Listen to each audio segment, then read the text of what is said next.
the Russian president is effectively out of the diplomatic deep freeze, and I've spoken to many Ukrainians who say that despite the illegal annexations, despite the ongoing aerial bombardment, they've taken solace in the fact that Vladimir Putin has effectively been a persona non grata on the world stage. So images of him on an American military base shaking hands, acting pretty chummy with the American president, arguably the most powerful man in the world, would have to be pretty demoralising.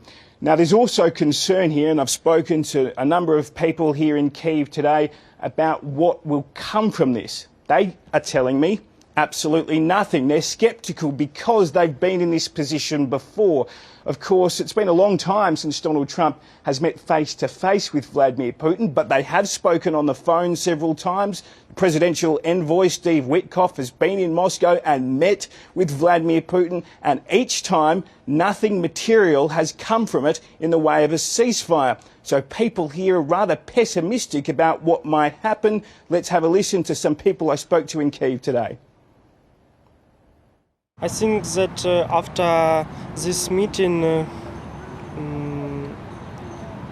war don't stop. It will be bad for us because they want to take our territory, because Ukrainians want to live in Ukraine, not in Russia. My opinion that they already have some decisions, and they want to just to show it to the whole world.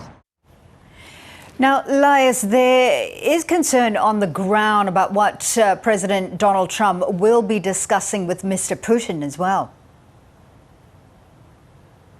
That's right, Fauzi. Extreme concern is how I would put it. I've spoken to a Ukrainian government official today who's particularly concerned by the fact that Volodymyr Zelensky won't be in the room when the pair are discussing terms in which this war can end. Now, Donald Trump has repeatedly said he won't go into the room bargaining away Ukrainian territory. He'll leave that to the Ukrainians. However, as one person put it to me today, you just never know because the Ukrainians don't have a representative in the room. Let's have a listen to a government official I spoke to today. It's impossible. It's impossible legally, practically, politically, morally. It's absolutely out of the question.